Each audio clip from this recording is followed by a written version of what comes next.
आज मैं आपको ये सिखाने वाला हूं कि चालक की सतह पर जो वैद्युत क्षेत्र की तीव्रता का मान है वो किस तरह से निकाला जाता है। तो मान लीजिए कि हमारे पास कोई एक चालक है जिसकी आकृति कुछ इस तरह से है और उसको मैंने एक आवेश प्रदान करा और वो आवेश कुछ भी हो सकता है, वो आप डिसाइड करें। अब वो आवेश जब मैंने इस चालक को दिया तो वो इस पर एक समान रूप से पूरे बाह्य सतह पर वितरित हो गया, जिसकी वजह से चालक के लिए हम परिभाषित कर सकते हैं पृष्ठ आवेश घनत्व। क्या होता है, ये चालक को दिए गए आवेश और चालक की जो बाह्य सतह होती है उसके पृष्ठ क्षेत्रफल का जो अनुपात होता है वो हमें देता है पृष्ठ आवेश घनत्व का मान। और मान लेते हैं कि चालक के लिए जो पृष्ठ आवेश घनत्व है वो सभी बिंदुओं पर कैसा है, समान।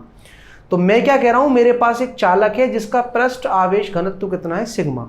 तो जब मैं कहूं ना पृष्ठ आवेश घनत्व सिग्मा है तो आप समझ जाना कि उसको कोई आवेश दिया, वो उसकी सतह पर एक समान रूप से वितरित हुआ और दोनों के अनुपात से ये चीज निकल कर आई है, और जो कि सभी जगह कैसी है, समान। अब मैं ये चाहता हूं कि चालक की सतह पर कोई बिंदु है तो वहां वैद्युत क्षेत्र की तीव्रता कैसे निकाली जाएगी। तो उसके लिए हमें करना क्या है, हमें इसके लिए सहायता लेनी है गॉस की प्रमेय की। तो वैद्युत क्षेत्र की तीव्रता निकालने के लिए जो गॉसियन पृष्ठ हम बनाएंगे उसको थोड़ा सा बड़ा कर लेते हैं। और बड़ा करते हुए पहले तो ये ध्यान रखें कि ये जो हमारा गॉसियन पृष्ठ बनाएंगे वो बेलनाकार होगा, और बेलनाकार होने के साथ साथ ये जो चालक की सतह है उसके लंबवत होगा। उसकी कुछ वजहें हैं। पहली वजह तो उसकी ये है कि जैसा कि हम जानते हैं कि इसके लिए जो वैद्युत बल रेखाएं होती हैं चालक के लिए, वो चालक की सतह के कैसी होती है, लंबवत। क्योंकि ये जो गॉसियन पृष्ठ है वो तीन पृष्ठों से मिलकर के बना हुआ है। दो तो ये वृत्ताकार पृष्ठ है जिनका की क्षेत्रफल है समान, और तीसरा है ये वक्र पृष्ठ जिसका क्षेत्रफल सदिश कैसा होगा, इसके लंबवत। तो लंबवत जब मैं लूंगा इस वक्र पृष्ठ के, तो ये जो क्षेत्रफल सदिश होगा वो वैद्युत क्षेत्र की तीव्रता के लंबवत आ जाएगा। तो इससे गुजरने वाले जो वैद्युत फ्लक्स का मान है वो कितना आ जाएगा, E डॉट डी ए से अगर आप निकालोगे, क्योंकि E और A एक दूसरे के लंबवत हैं, तो फ्लक्स का मान कितना आ जाएगा, 0।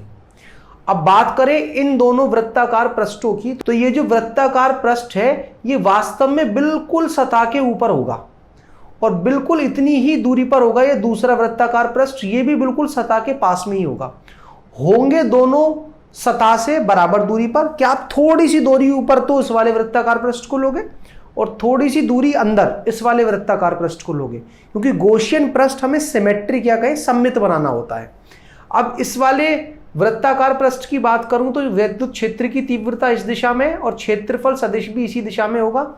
तो वैद्युत फ्लक्स का मान क्या आएगा, इसकी सतह पर अगर वैद्युत क्षेत्र की तीव्रता है E, इसका क्षेत्रफल छोटा सा मैंने ये बेलनाकार पृष्ठ लिया है जिसके इस वाले पृष्ठ का क्षेत्रफल मान लेता हूं dA, और दोनों के बीच का कोण आ गया 0।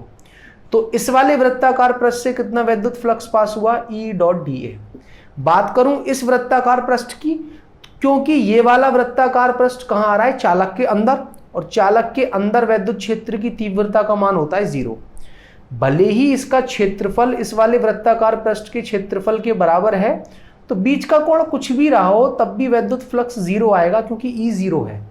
अब आप तीनों ही पृष्ठों का अगर वैद्युत फ्लक्स जोड़ोगे तो वक्र पृष्ठ से कोई फ्लक्स पास नहीं हुआ, क्योंकि E और A दोनों परपेंडिकुलर या कहीं लंबवत थे, और इस वाले वृत्ताकार पृष्ठ से कुछ पास नहीं हुआ क्योंकि यहां E है ही नहीं। और इससे कितना पास हुआ है, E डॉट dA।